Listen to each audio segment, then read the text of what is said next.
Baik, Pak Susno, saya pikir kalau saya salah tolong koreksi. Ketika Polda tidak hadir pada jadwal sidang perdana, itu digunakan oleh polisi untuk melengkapi berkas jawaban dari gugatan kuasa hukum hari ini. Tapi nyatanya Polda juga meminta waktu perpanjangan hingga esok. Terus kemudian tadi juga Anda sudah menyebutkan saksi-saksi yang sebenarnya harus bisa dihadirkan pada sidang pada hari Rabu dengan mendatangkan saksi dan juga ahli, Polda lebih memilih ahli. Apakah juga ini sudah jelas bahwa tidak cukup siap Polda menghadapi pra-peradilan dari kuasa hukum Peggy Setiawan? Kalau tidak mendatangkan saksi, hanya ahli saja alat buktinya. Nah, ini sama dengan sudah kalah sebelum tempur. Karena dari ahli itu tak ada seorang pun ahli yang berani mengatakan bahwa Peggy pelakunya.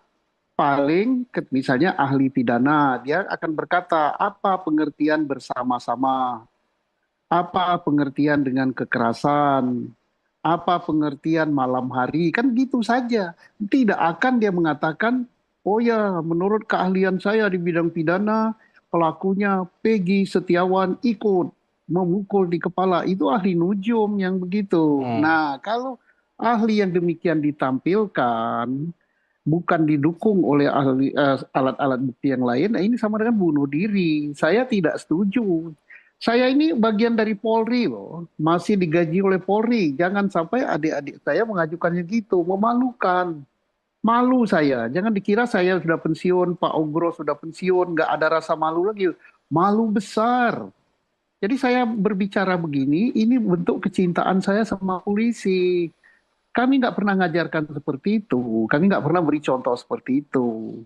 Marilah, masih ada alat bukti berupa CCTV yang belum dibuka atau sudah dibuka tapi isinya nggak sesuai harapan. Baik, Pak Nah, Susno. ada, yuk. Baik, saya tahan dulu. Saya mau ke Pak Ugroseno. Dua poin yang mengunggulkan kuasa hukum ketika Polda tidak bisa menghadirkan saksi, terus kemudian juga hal lain tadi di awal sudah kita bicarakan. Paling tidak apa yang masih menjadi harapan Polda untuk bersuara besok, paling tidak, Pak Ugroseno? Ya, sebetulnya kalau mau dihadirkan hanya ahli, ahli ini kan sebetulnya sudah bisa dibaca ahli pada saat pemeriksaan forensik atau visum tahun 2016.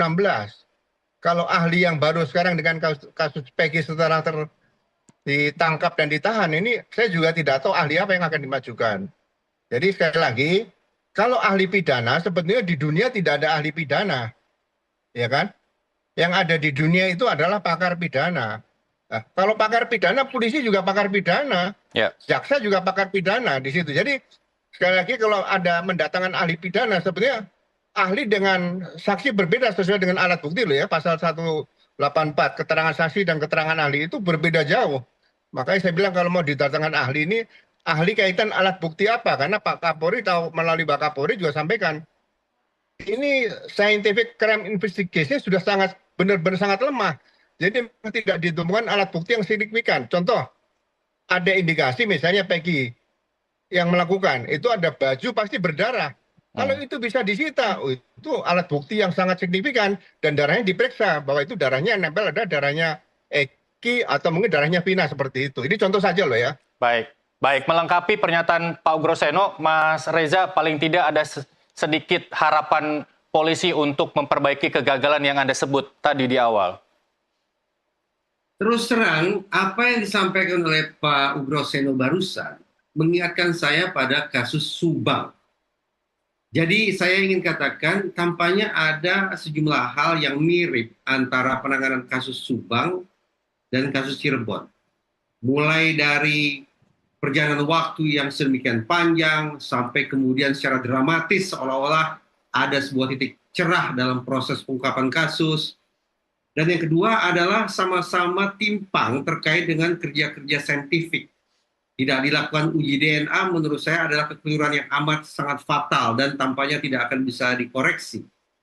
Oleh karena itu, tadi saya katakan, Kalau kita mengacu pada teori atau strategic model, model ini ingin menjelaskan bahwa otoritas penegakan hukum ternyata bekerja termasuk mengungkap kasus tidak semata-mata dalam rangka mencapai kepastian, kemanfaatan, apalagi keadilan. Tapi strategic model justru memberikan garis tegas bahwa tempo-tempo otoritas penegakan hukum menjadikan kasus yang mereka tangani untuk mendongkrak karir mereka. Nah, yang saya khawatirkan sekali lagi bahwa riuh rendahnya perhatian publik terhadap kasus Cirebon ternyata tidak begitu tepat dibaca oleh Polda Jabar. Alih-alih memberikan dukungan besar, justru masyarakat baik itu netizen ataupun citizen memberikan cara pandang yang amat sangat kritis terhadap kerja Polda Jabar. Ini yang saya khawatir, alih-alih berdampak positif terhadap karir para penyidik, seandainya kita terapkan strategi model, tapi boleh jadi pengungkapan kasus yang menurut saya sangat tidak rapi ini justru berpotensi berakibat kontraproduktif bagi perjalanan karir mereka sendiri. Baik, kita lihat apa yang dibawa oleh Polda Jabar pada sidang lanjutan besok. Tapi waktu kita terbatas, mohon izin Bapak-Bapak, kembali kami meminta waktunya hadir bersama kami di NTV Prime di studio untuk membahas lebih lengkap. Masih sampai dengan pekan depan hingga pengadilan memutuskan pra-peradilan kuasa hukum diterima atau ditolak.